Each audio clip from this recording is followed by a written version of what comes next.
for his 50th birthday, my husband had one wish: a trek to Everest Base Camp.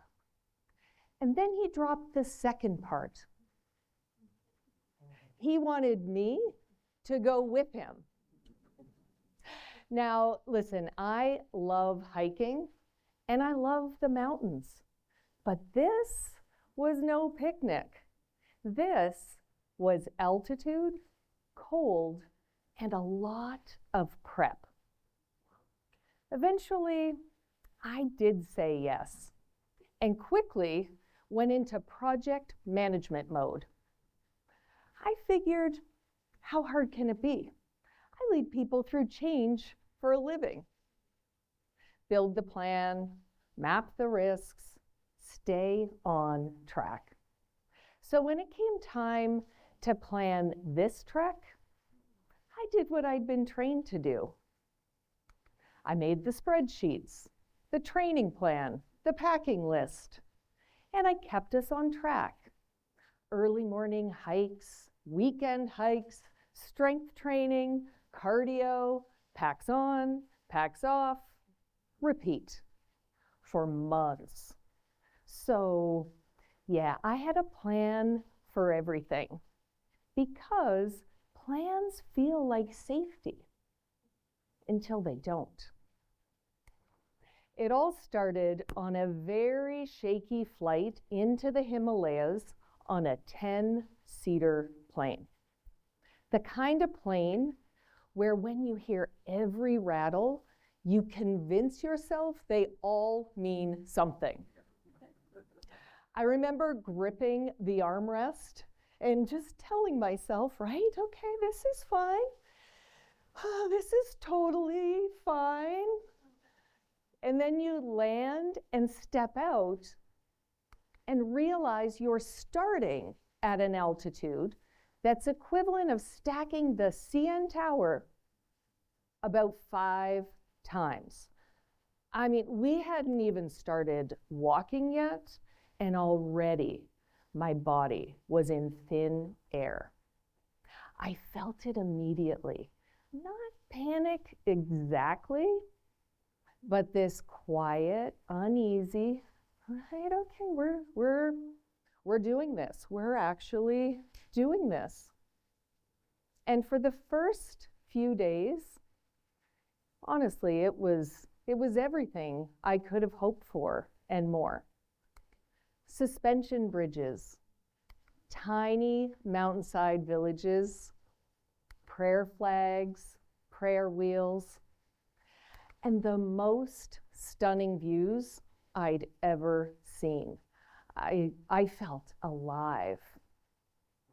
But the higher we trekked, the more the landscape stripped down. And if I'm honest, so did my courage. No more big trees, no more color, just rock, wind, and thin air. Now, it wasn't just high, it was long. 9 days of waking up, walking up, and ending the day higher than where we'd started. Every breath, less oxygen. What made it worse? As we got going, every person's body reacts to that altitude differently, no matter how prepared you are. After a few days, the thin air really started to hit me hard. Pounding headaches that wouldn't quit. The higher we climbed, the more it pounded. What made it worse though? Every night, my husband slept like a log beside me while I lay there awake thinking, what if I can't do this?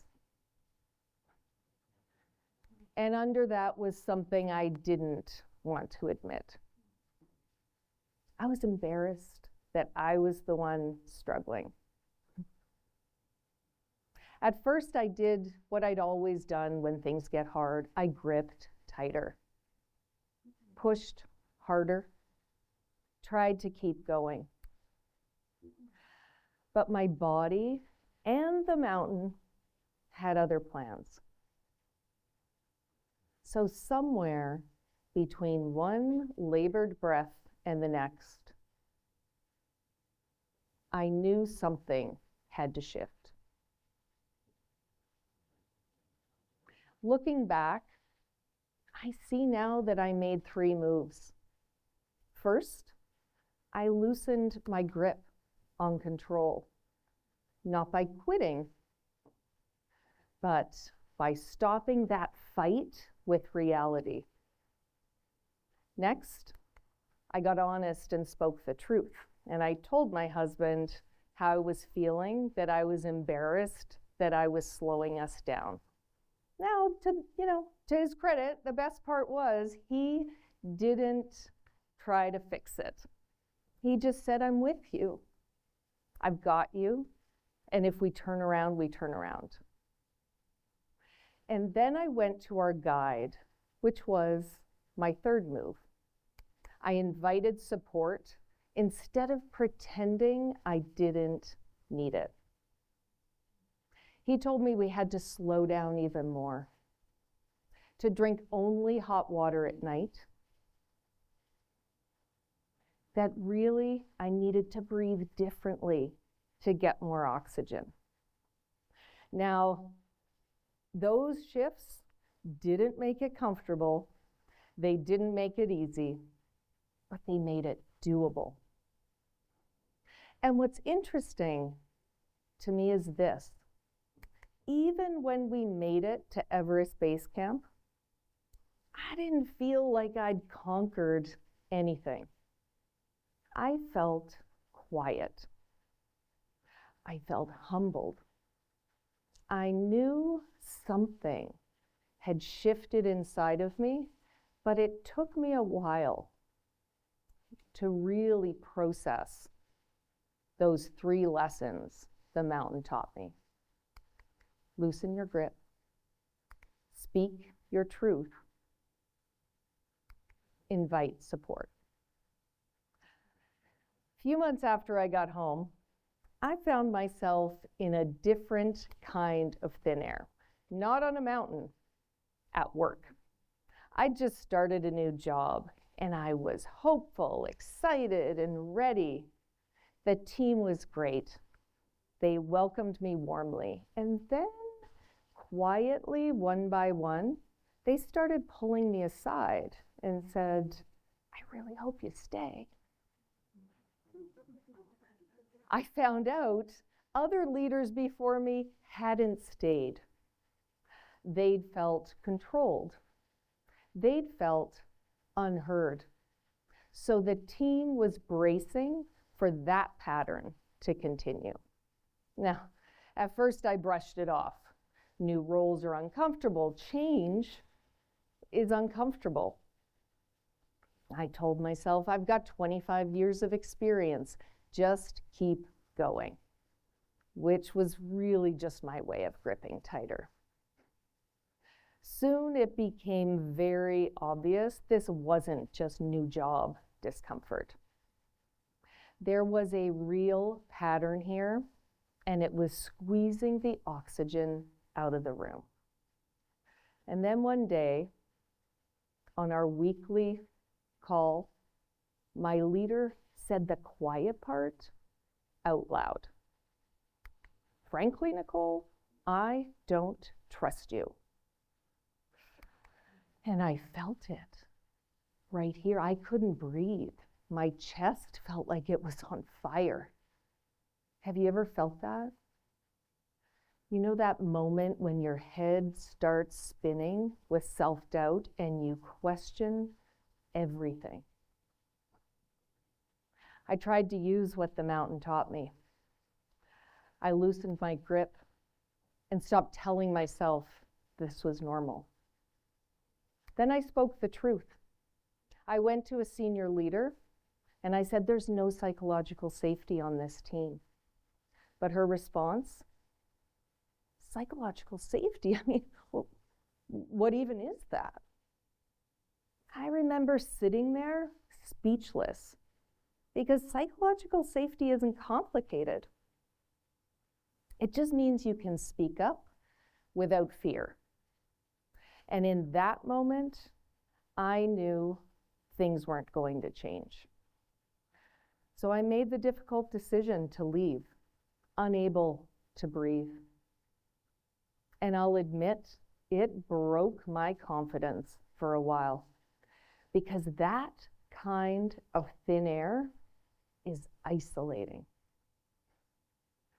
So at that point, really, it led me to my third move, which was to invite support. And it wasn't coming. So I did really have to face that fact. It wasn't coming. So after I left, I started to breathe again, and support did come. It came. It came from family. It came from close friends. It came from people who saw the truth for what it was. And it was with that support that I rebuilt. One breath at a time. I wrote my first book. I relaunched my business. I found my footing again. But it left me with one question that I just couldn't shake. How can we all learn to thrive through thin air? Here's what I've come to believe. Life will always bring thin air. The difference is whether we feel enough safety and support to keep moving. According to Mental Health Research Canada, 23% of employees said they don't feel psychologically safe at work. That's almost 1 in 4 people walking into thin air every day. If that's you, I get it. That isolating, tight chest feeling is real. So here's what I hope you take with you. When everything feels uncertain and you're struggling to breathe, try starting with these 3 questions. Where am I gripping for control? What's the truth I need to say out loud? And who can I let in even a little so I can breathe again? Because when you stop chasing control, you can handle more than you think. So why not? Take that next step, even in thin air. Thank you.